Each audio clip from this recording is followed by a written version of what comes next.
उद्धव श्री कृष्ण के साथ सारथी के रूप में बचपन से ही रहे हैं। उद्धव श्री कृष्ण की लीलाओं और महिमाओं से भली भांति परिचित थे। इसके बावजूद भी उन्होंने श्री कृष्ण से कभी कोई वरदान नहीं मांगा। लेकिन श्री कृष्ण को लेकर उद्धव के मन में कुछ शंकाएं जरूर थी, जिसे शांत करने के लिए उन्होंने श्री कृष्ण से कड़वे प्रश्न किए। श्री कृष्ण ने भी उद्धव के सवालों का जवाब दिया। कृष्ण और उद्धव के इसी संवाद और प्रश्न उत्तर को उद्धव गीता कहा गया। उद्धव ने भगवान श्री कृष्ण से सवाल किया, हे कृष्ण, महाभारत के घटनाक्रम में कई बातों को मैं समझ नहीं पाया, क्योंकि आपके उपदेश अलग रहे और व्यक्तिगत जीवन कुछ अलग ही दिखता रहा। क्या आप मुझे इसका कारण बताकर मेरी जिज्ञासा को शांत करेंगे? भगवान कृष्ण ने उत्तर दिया, उद्धव, मैंने कुरुक्षेत्र में युद्ध मैदान में अर्जुन को जो कुछ भी कहा वह भगवत गीता थी, और आज जो कुछ तुम मुझसे जानना चाहते हो और उसका मैं जो भी उत्तर दूंगा वह उद्धव गीता के नाम से जानी जाएगी। तुम्हें जो भी पूछना है बेझिझक पूछो, मैं तुम्हारा हर प्रश्न का उत्तर दूंगा, और मैंने तुम्हें यह अवसर दिया है।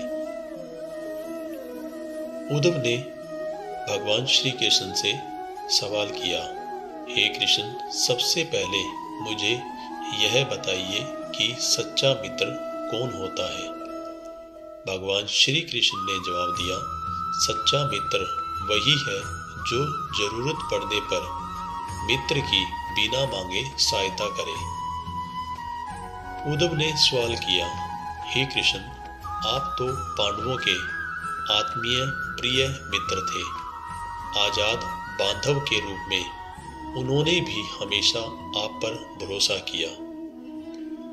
आप महान ज्ञानी और भूत, वर्तमान व भविष्य के ज्ञाता भी हैं। लेकिन आपने सच्चे मित्र की जो परिभाषा मुझे दी, क्या आपको नहीं लगता कि आपने उस परिभाषा के अनुसार कार्य नहीं किया? आपने युधिष्ठिर को द्रुत क्रीड़ा से क्यों नहीं रोका? यदि आपने उन्हें नहीं भी रोका, लेकिन आपने भाग्य को भी धर्मराज के पक्ष में भी नहीं मोड़ा। अगर आप चाहते तो धर्मराज युधिष्ठिर जीत सकते थे। आप कम से कम उन्हें धन, राज्य और खुद को हारने के बाद तो रोक ही सकते थे। स्वयं को हारने के बाद जब उन्होंने अपने भाइयों को दांव पे लगाना शुरू किया, तब आप सभा कक्ष में पहुंचकर उन्हें रोक सकते थे, लेकिन आपने ऐसा भी नहीं किया। उसके बाद जब दुर्योधन ने पांडवों को सदैव अच्छी किस्मत वाला बताते हुए द्रौपदी को दांव पे लगाने के लिए प्रेरित किया और जीतने पर हारा हुआ सब कुछ वापस देने का लालच दिया, तब तो आपको हस्तक्षेप करना चाहिए था। आप अपनी दिव्य शक्ति के द्वारा पासे धर्मराज के अनुकूल भी कर सकते थे, लेकिन आपने तब हस्तक्षेप किया जब द्रौपदी अपना शील सभा कक्ष में खो रही थी। तब आपने द्रौपदी को वस्त्र देकर उसके चरित्र को बचाने का दावा किया, लेकिन आप यह दावा भी कैसे कर सकते हैं जब उसे घसीटा हुआ सभा में लाते हैं और लोगों के सामने निर्वस्त्र करने के लिए छोड़ देते हैं। ऐसे में एक महिला का शील क्या बचा और आपने क्या बचाया? अगर आपने संकट के समय भी अपनों की मदद नहीं की तो आपको आपाद बांधव कैसे कहा जा सकता है? क्या यही धर्म है?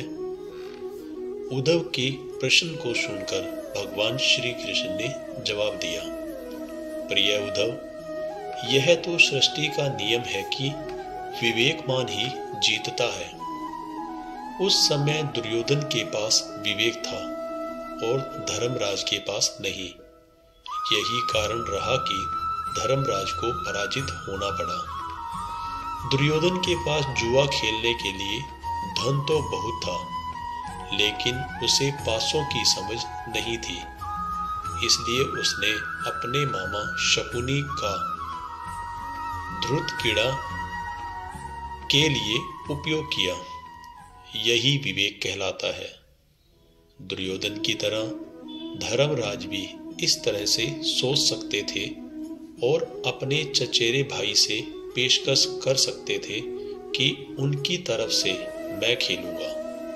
जरा विचार करो, अगर शकुनी और मैं खेलते तो कौन जीतता? तब पासे के अंक उसके अनुसार आते या मेरे अनुसार? चलो इस बात को भी छोड़ो, उन्होंने मुझे खेल में शामिल तक नहीं किया। इस बात के लिए उन्हें माफ किया जा सकता है, लेकिन उन्होंने विवेक शून्यता से एक बड़ी गलती की। उन्होंने मुझे यह प्रार्थना की, मैं तब तक सभा कक्ष में न आऊं जब तक कि मुझे बुलाया न जाए, क्योंकि वे अपने दुर्भाग्य का खेल मुझसे छिपाकर खेलना चाहते थे। वे नहीं चाहते थे कि मुझे मालूम पड़े कि वे जुआ खेल रहे हैं। इस तरह से उन्होंने मुझे अपनी प्रार्थना में बांध दिया। मुझे सभा कक्ष में आने की अनुमति नहीं थी। इसके बाद भी मैं कक्ष के बाहर इंतजार कर रहा था कि कब कोई मुझे बुलाए, लेकिन भीम, अर्जुन, नकुल और सहदेव सब मुझे भूल गए। वे सभी हारने पर बस अपने भाग्य और दुर्योधन को कोसते रहे। अपने भाई के आदेश पर जब जब दुशासन द्रौपदी को बाल पकड़कर घसीटता हुआ सभा कक्ष में लाया तो द्रौपदी ने अपनी सामर्थ्य के अनुसार जूझती रही। तब भी उसने मुझे नहीं पुकारा। उसकी बुद्धि तब जागी जब दुशासन ने उसे निर्वस्त्र करना प्रारंभ किया। जब द्रौपदी ने स्वयं पर निर्भरता छोड़कर हरि हरि अभ्यम कृष्णम अभ्यम की गुहार लगाई, तब मुझे उसके शील की रक्षा का अवसर मिला। जैसे ही मुझे पुकारा गया, मैं अविलंब वहां पहुंच गया।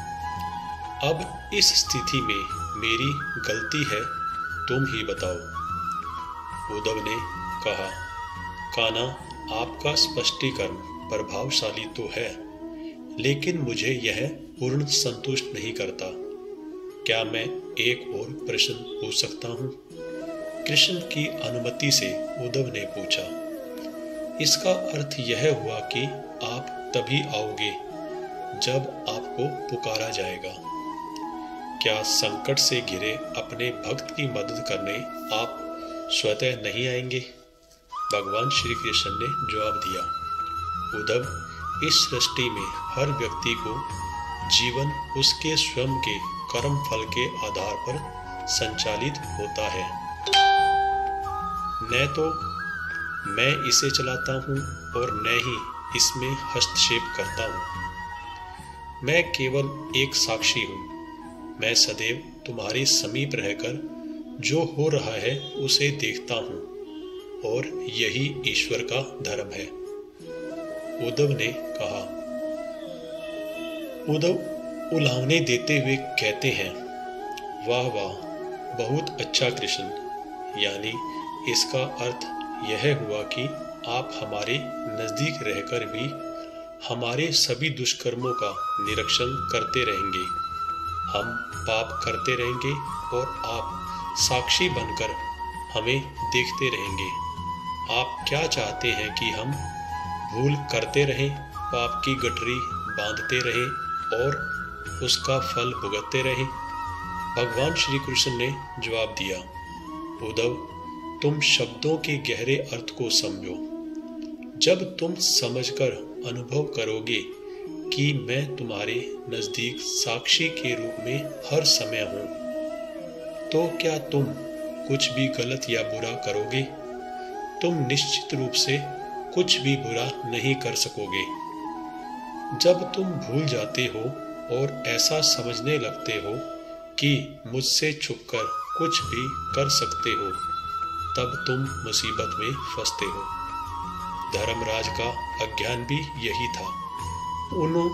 उसने यह मान लिया कि वह मेरी जानकारी के बिना जुआ खेल सकता है। अगर उसने यह समझ लिया होता कि मैं प्रत्येक के साथ हर समय साक्षी रूप में उपस्थित हूं, तो क्या खेल का रूप कुछ और नहीं होता? उद्धव बोले, प्रभु, कितना गहरा दर्शन है और कितना महान। सत्य प्रार्थना और उपासना से ईश्वर को अपनी मदद के लिए बुलाना महज हमारी परभावना है। लेकिन जैसे ही हम यह विश्वास करना शुरू करते हैं कि ईश्वर के बिना पत्ता भी नहीं हिलता, तब हमें साक्षी के रूप में उनकी उपस्थिति स्वतः महसूस होने लगती है। लेकिन गलती तब होती है जब हम इसे भूलकर दुनियादारी में डूब जाते हैं। भगवान श्री कृष्ण और उद्धव के संवाद को मैं यही समाप्त करता हूँ। आशा करता हूँ कि यह आपको पसंद आया होगा। वीडियो को सब्सक्राइब, लाइक और शेयर जरूर करें। वीडियो को अंत तक देखने के लिए धन्यवाद।